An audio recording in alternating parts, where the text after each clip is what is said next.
নমস্কার বন্ধুরা, আমি উমা। আমার রান্নাঘরে তোমাদের সবাইকে স্বাগত। আজ তোমাদের স্বাগত জানিয়ে নতুন স্বাদের রেসিপি তৈরি করতে চলে এলাম। প্রথমেই দেখো, 1 কৌটো ডাল নিয়ে ভালো করে জল দিয়ে ধুয়ে ভিজিয়ে রাখবো। 5 মিনিটের মধ্যেই এই রেসিপিটা আমার হয়ে যাবে। তো ভিজিয়ে নিয়েই আমি এটাকে জল শুদ্ধ সামান্য একটু জল দিয়ে মিক্সিং জারে ট্রান্সফার করে দিলাম। আর এর মধ্যে দিয়ে দেবো কেটে রাখা 1 টুকরো আদা আর কয়েক কোয়া রসুন। দেওয়ার পরে এটাকে আমি মিক্সিং জারে পেস্ট করে নেব। ডালটা কিন্তু খুব ভালো পেস্ট হবে না, আর খুব ভালো পেস্ট কিন্তু এই রেসিপির জন্য দরকারও নেই। যে পেস্ট তখনই ভালো হতো যদি কিনা এটা একটু ভিজিয়ে রাখা হতো। তো হাত দিয়ে তোমাদের দেখাচ্ছি, দেখো অতটা কিন্তু স্মুথ হয়নি। তো যাই হোক, যেরকম হয়েছে এরকম দিয়েই আমার কাজ হয়ে যাবে। এইভাবে একটু বেটার বানিয়ে নেব। এবার এই বেটারটা যেহেতু একটু থিক হয়েছে, এটাকে হালকা একটু জল দিয়ে পাতলা করে নেব। আর এর জন্যই আমি মিক্সিং জারের মধ্যে যে জল, সেই জলটাই ব্যবহার করব। এখানে দিয়ে দিলাম পরিমাণ মতো হলুদ আর 1/2 চামচের মতো নুন। দেওয়ার পরে বেটারটাকে মিশিয়ে নেব। থিকনেস মনে হলে এর উপরে দিয়ে দিব আমি সেই মিক্সিং জার ধোয়া জল দিয়ে একটু ভালো করে মিশিয়ে নেব। এবার ভালো করে মিশানো হয়ে গেলে এই বেটারটাকে সাইডে রেখে দিয়ে আমি গ্যাসের উপরে অ্যালুমিনিয়ামের কড়াই বসিয়ে নেব।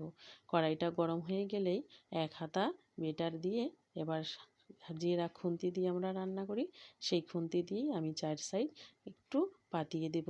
আর এইভাবে গোল করে নেব খুব হালকা হাতে। খুব সুন্দরভাবে এটা তৈরি হয়ে যাবে। এর জন্য কিন্তু কোনো রকমের ঢাকাঢাকির প্রয়োজন নেই, আর এর জন্য নিচ থেকে কোনো তেল মশলারও প্রয়োজন নেই। একেবারেই সামান্য তেল মশলায় এই রেসিপিটা দুর্দান্ত স্বাদ। তো অনেকেই এটাকে এমনিতেই খেয়ে নিতে পারবে, কিন্তু আমি আজকে এই রেসিপির সঙ্গে একটু রায়তাও বানিয়ে নিয়েছিলাম। তো যাই হোক, দেখো এখানে আমি একটুখানি তেল ব্রাশ করে উপরটাকে দিয়ে দিলাম। আর এই কিছুক্ষণ পরেই এটা কালারটা চেঞ্জ হয়ে যাবে, দেখে বোঝাই যাবে যে আমার ধোসাটা রেডি।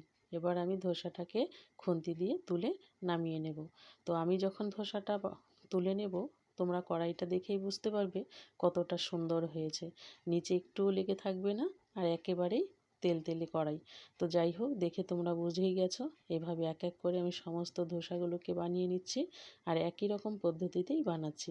তো ধোসাগুলো বানানো হয়ে যাবে, সবশেষে আমি এখানে রায়তা দিয়ে ধোসাটাকে পরিবেশন করব। তো যাই হোক, তার আগে দেখাচ্ছি তোমাদের ধোসাটা তোলার পরে কড়াইয়ের যে পরিস্থিতি। এই কড়াইটা দেখেই তোমরা বুঝতে পারবে, দেখো কতটা সুন্দর হয়েছে। এর জন্য কিন্তু কোনো পরিশ্রমেরও দরকার নেই। তো এরকম একটু ধোসা যদি তোমরা বানাতে চাও, তাহলে বাড়িতে এই পদ্ধতিতে বানাতে পারো। তবে তোমরা যদি কেউ চাও যে ধোসাটা একটু শক্ত করব, এর সঙ্গে তোমরা পরিমাণ মতো সুজিও মিশিয়ে দিতে পারো। খেতে কিন্তু সেটাও ভালো লাগে। তো যাই হোক, রায়তা দিয়ে আজকে পরিবেশন করলাম। রেসিপিটা তোমাদের কেমন লাগলো?